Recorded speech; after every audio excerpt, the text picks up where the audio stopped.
Vasudevaya. Om Namo Bhagavate Vasudevaya. Om Namo Bhagavate Vasudevaya. Om Ajnana-timirandasya Jnana-shalakaya Chakshurunmilitam Jena Tasmai Shri Gurave Namaha. Namam Vishnu Padaya Krishna Prasthaya Bhutale Srimate Jayapataka Swami Niti Namine Acharya Padaya Nitai Kripa Pradayine Gaurakata Damadaya Nagara Grama Tarine Namam Vishnu Padaya Krishna Prasthaya Bhutale Srimate Bhakti Vedanta Swami Niti Namine Namaste Saraswati Deve Gauravani Pracharine Nirvishesha Shunyavadi Paschatya Desha Tarine Jai Shri Krishna Chaitanya Prabhu Nityananda Shri Advaita Gadadhara Srivasadi Gaura Bhakta Vrinda Hare Krishna Krishna Krishna Hare Hare Hare Rama Rama Rama Hare Hare ग्रंथराज Shrimad Bhagavatam की जय, श्रील प्रभुपाद की जय, गौर भक्त वृंद की जय.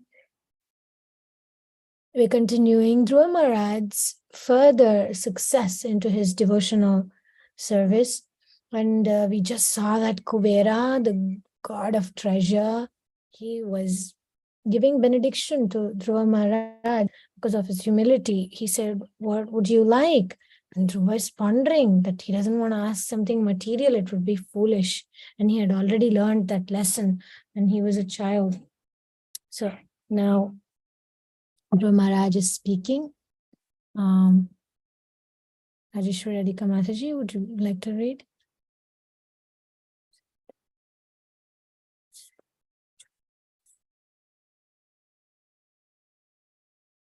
Bowing his head to Kuvera, he spoke in a choked voice. Who likes to read what Dhruva said?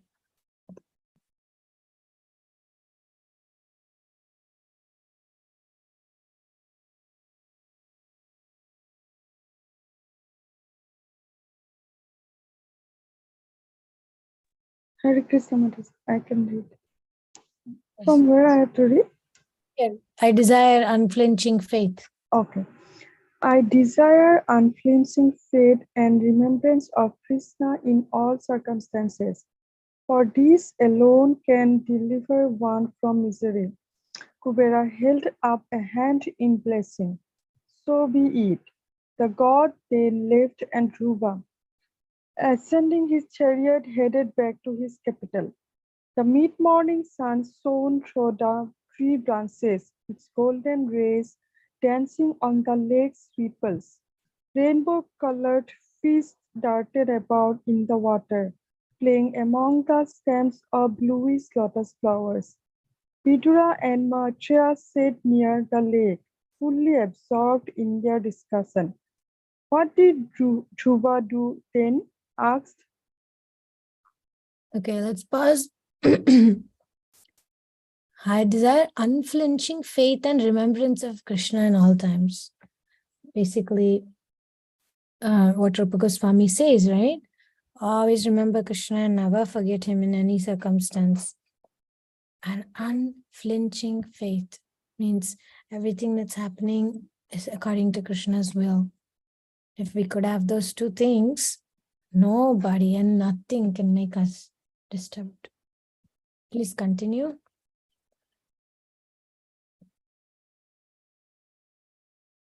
Ask Vidura. Should I read? Yeah.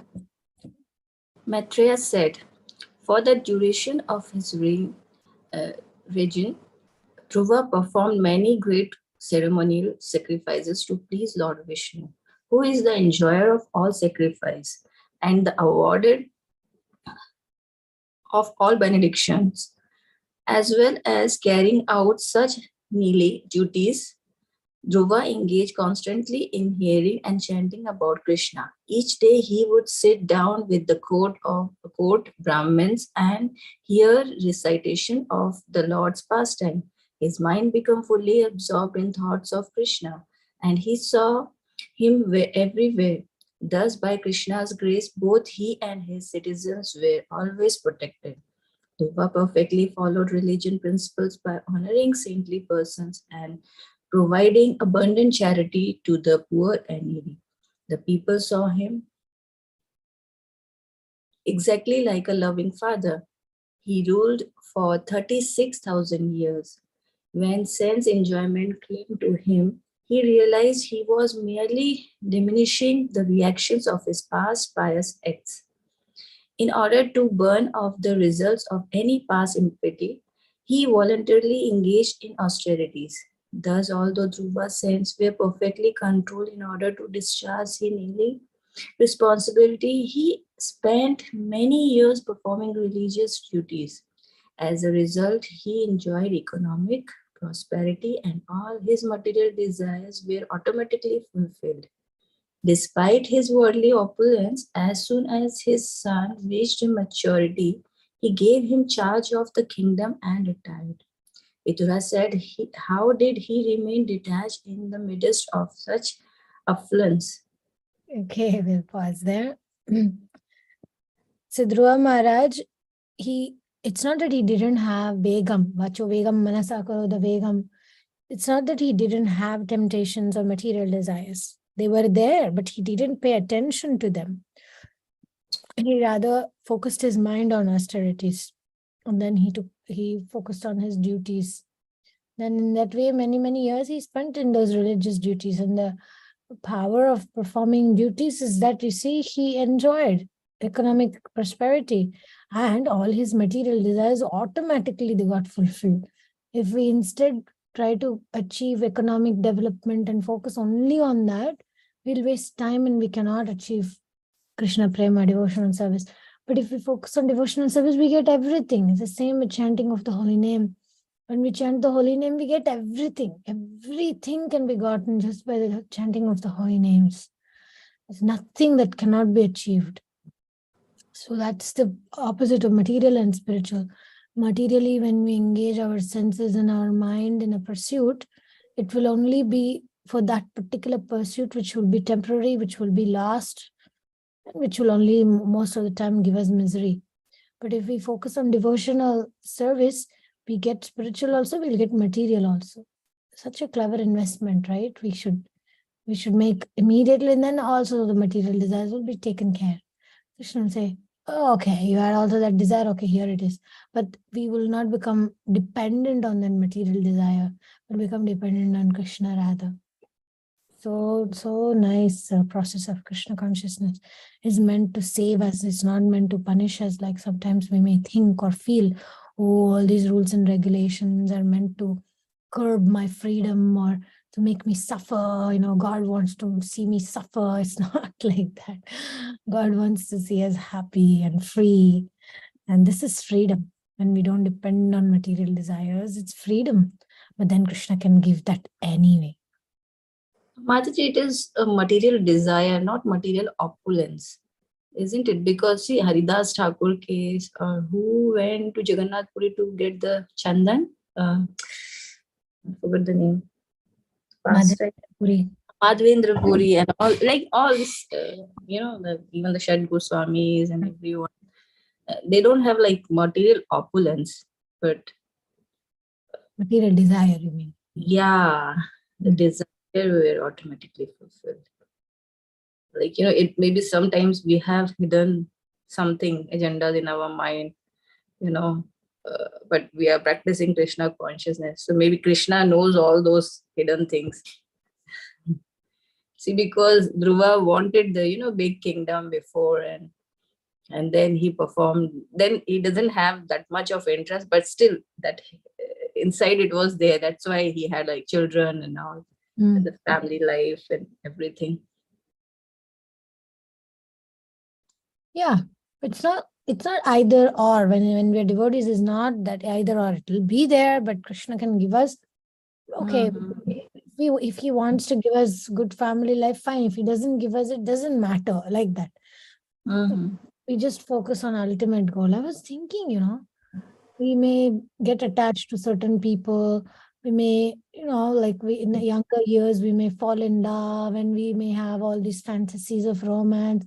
But then as we grow up a little bit more, we look at Krishna and we say, my God, he's the same person that I used to love when I was a kid and now too. And, like my love for that Krishna, Supreme Lord, is so different than other individuals, because with other individuals, relationships always change. Our, best friends change, our neighbors change, our relationship with friends in the, different, even amongst devotees, everything changes. But one thing is constant. One thing, then that's the relationship with the Supreme Lord and the spiritual master. Those are the fixed things. Everything else is very, very, how do you say, flickering. It's there, it's not there. I had a friend of, we were friends for how many years? 30 years now. Basically 30 years, almost 30 years, like from childhood, we were best friends and everything. And something very small happened. We were together with thick and thin, we came to Krishna consciousness together, we would do service together, we did so much. And it's like, the concept of BFF, right? Best friend forever. And something very small happened, and that's it. The relationship kind of faded away, dwindled, broke, or whatever you call it. I mean, it's not that I hate that person. It's not that the person hates me, but I just grew out of that relationship, and I couldn't believe that person was still. Many things went through. Like, for example, she chose to not marry a devotee. She chose to not to take further like shelter of Guru Maharaj. I mean, like spiritual, like Prabhupada and ISKCON things she didn't want. And I could tolerate and tolerate it and tolerate it and fine and fine and fine. But slowly, I could see that it dwindled. It somehow, something happened. And even in Krishna consciousness, I have a friend that for many years we've been friends, etc. But then somehow things just loosen, go away. But then when you think of Radha Madhava, when you think of Radha Madhava, like, more than 25 years, the way I feel about Radha Madhava is my secure, 100% sure shelter. I can meditate, and the reciprocation and everything, it's just unwithering. It doesn't shake, it doesn't go away, it doesn't fade away, it doesn't get lost because of some misunderstanding. It's so amazing that in this world, all these relationships are very temporary and unpredictable, like that. So all these, in one sense, we can say they're material, right? And I was thinking many things me and my friend did in young years and youth, and we went so many pilgrimage places. We went to Himalayas and we went to all these yatras, and I'm just thinking, all the activities that we did were spiritual, remained, meaning all the spiritual experience remained. It nourished both of us. It nourished and made us happy. It made Krishna happy. But the material attachment of it has to be this way only, the control of that, who that person should marry or what kind of lifestyle that person should lead, all those are material. And those things Krishna took away. And only thing that remained in the end is, I still wish that person Krishna consciousness. I hope one day she'll again chant 16 rounds and again she will come back to Prabhupada's teachings. I really hope and wish that. And that's the only constant. Everything else just kind of went away. So I was just thinking how, today evening I'll give a class about, in our Friday meeting evening, I'll speak about this thing about how viraha, the separation, spiritual separation is about external separation, but internal union. That's the difference between material and spiritual. Material means separation, and that's it. There's no more connection. There is no more that emotions and feelings, and there's no more that exchange in that rasa. But spiritual is different, very different. It's not the same as, externally looks separation, but internally Krishna is there. So mundane is not like that. Krishna, spiritual means Krishna is there. So that's why he, as you said, he notices our material desires and he fulfills them anyway. If it's beneficial for us, no, he's not like a machine. He will see if that desire is beneficial for us. Then he'll give it. Mataji, one thing I was thinking, like when we become close to somebody, Krishna doesn't want us to be dependent on that. When we become so close, like in your case, I mean, so many years you were together, and like it's become like so much of dependency on somebody. Like if he's happy, then I'm happy. Like it's like that. Like we're doing everything together. So Krishna, like if we surrender to Krishna, the degree, and then he will cut those, slowly he will cut those bonds. Yeah. And cut and sometimes we just grow out of certain relationships. Yeah, and then we realize, no, we have to surrender to Krishna now, not the dependency on other. Only we have a dependency on Krishna.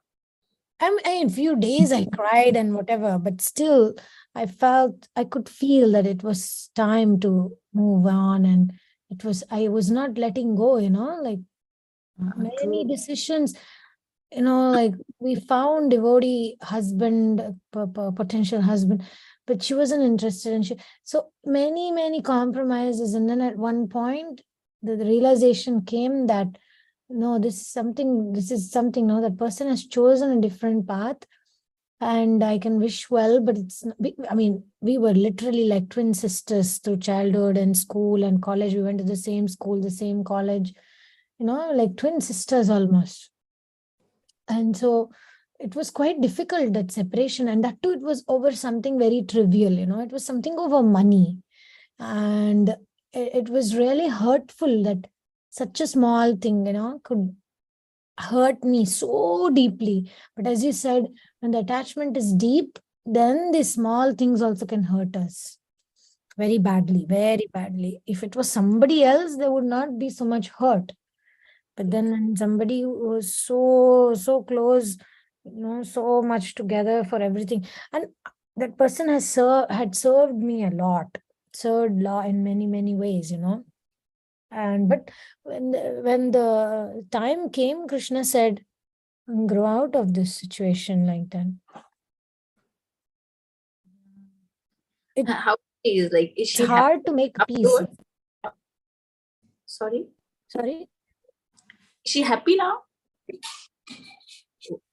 Like taking her. I'm not sure. I think she's just she always had difficulty accepting authority. And right now, she always had the tendency of I know everything type. And I guess that's why she didn't. That is a proof that it's very hard to come to Krishna consciousness and become sadhana bhakti devotee and take a guru, accept a qualified guru and surrender your life to that. It's not easy, when we are all together now, we are all in that mood. So it's, we all feel like, come on, what other way is there? But I've seen in my own life that somebody can be a devotee, but some good karma or whatever can get in the way and make them not accept. Many things happened that didn't somehow let her take to that path somehow or another. So I don't know if they're happy. I suspect that the child, what do you call it? Like after the postpartum, right?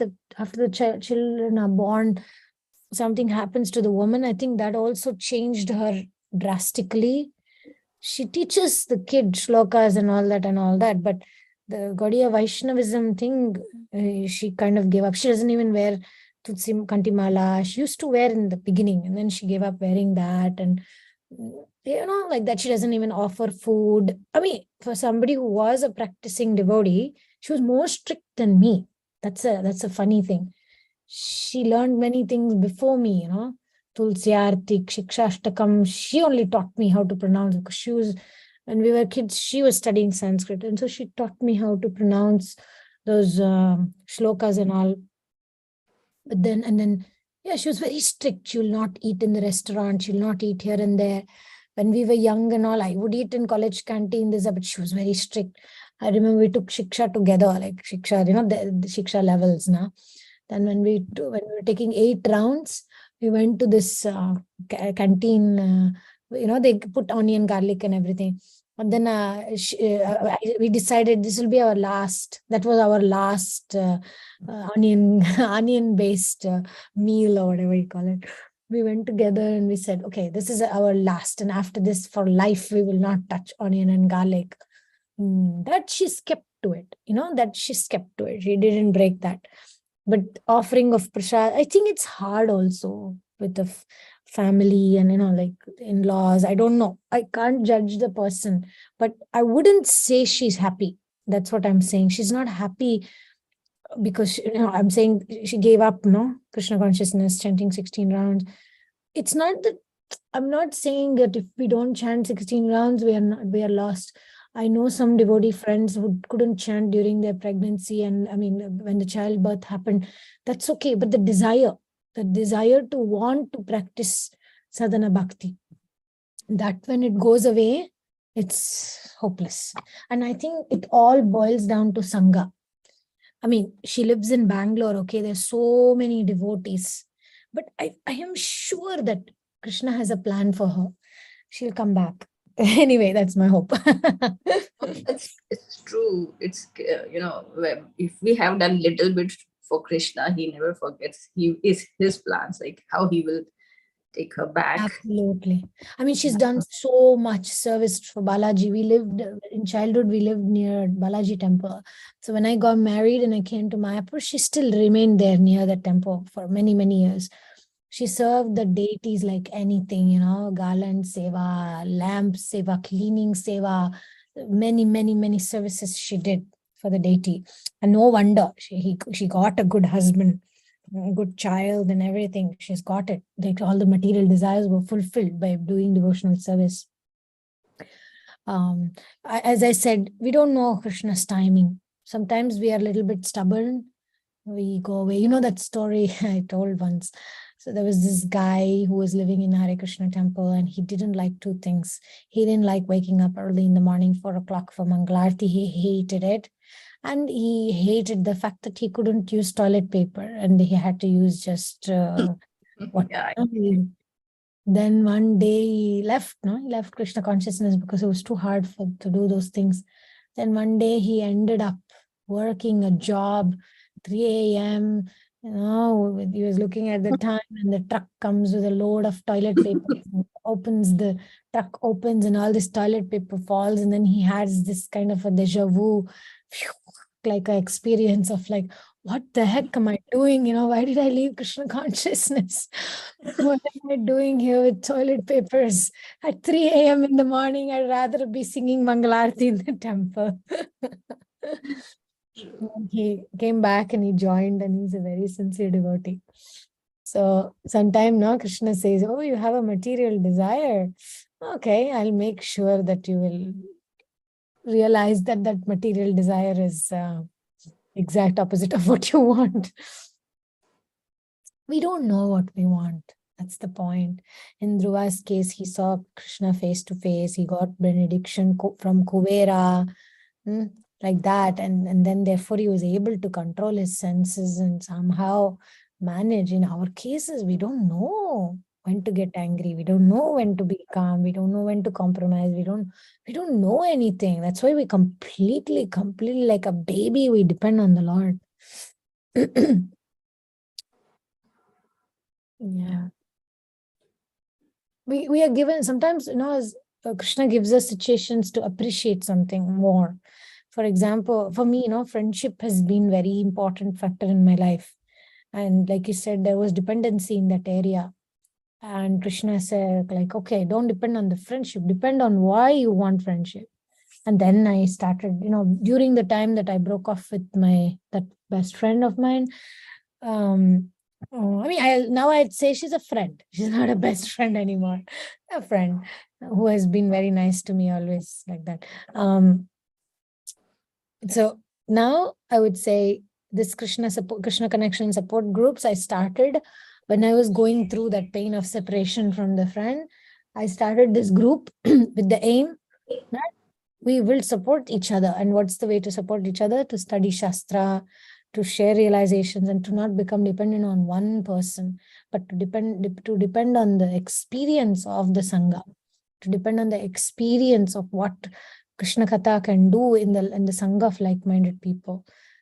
Like that. This was a result of that pain, you can say. Good way to churn our thoughts and emotions. Right. Mm. Okay, so should we read a little more? Mm. Somebody else likes to read? Ashka, you want to read?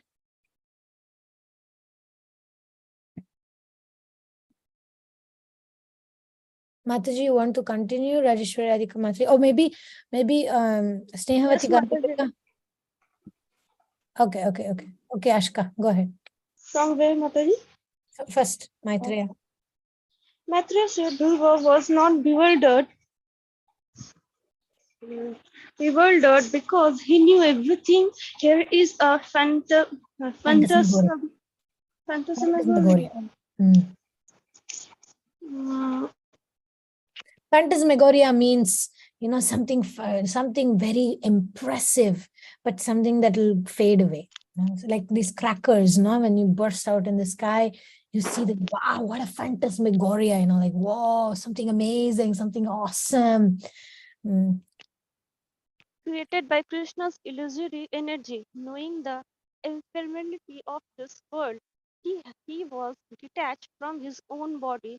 What to speak of his kingdom, wives, children, friends, army, treasury, comfortable palaces, and his many enjoyable pleasure gardens. After his retirement, he went to a forest region in the Himalayas known as Badrika Ashram. In that scared place, Dhruva purified himself by regularly bathing in the crystal clear waters of the Saraswati river. He practiced Ashtangana Yoga, which began with adopting the correcting sitting position. He then progressed to the breathing techniques of Ashtangana, which enable him to control his life, air, and withdraw his senses from the external world. He concentrated on the Lord's form within his mind and thus entered into complete trance. In that state, he experienced transcendental ecstasy. Tears streamed down his face, and his heart melted with love. His body shivered with emotion, and his bodily hair stood erect. Absorbed in spiritual bliss, he forgot about his body. In other words, he became liberated from material bondage. At that time, he saw a brilliant golden airplane descending towards him, illuminating all quarters like the full moon. On board were two beautiful associates of Vishnu. Their youthful bodies had a blackish luster. They had four arms, and their eyes were tinged red like lotus flowers. They held clubs in their hands. Their dress was dazzling, and they were ornamented with helmets, necklaces, bracelets, and earrings. Dhruva recognized them to be Vishnu's personal servants and quickly rose to receive them. In this excitement, he forgot the etiquette for greeting guests. He simply folded his hand and chanted the Lord's holy name. Hare Hare Krishna, Hare Krishna, Krishna, Krishna Krishna Krishna, Krishna, Krishna, Hare Hare. Hare Hare, Hare Hare Rama, Rama, Hare Hare Rama, Rama, Rama Rama Rama, Rama, Hare Rama, Hare Hare. Vishnu's two servants could tell that Dhruva's mind was absorbed in thoughts of Krishna.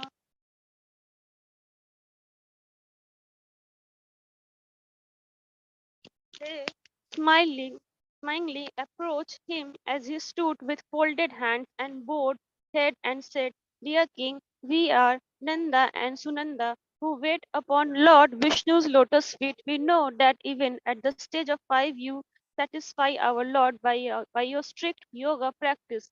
That supreme person, the bearer of Sharanga bow, who has created his universe has therefore sent us to bring you back to him. It is very difficult to go to Vishnu's abode. Nevertheless, by virtue of your austerities, you are able to go there. Even the great sages and God have failed to attain that realm.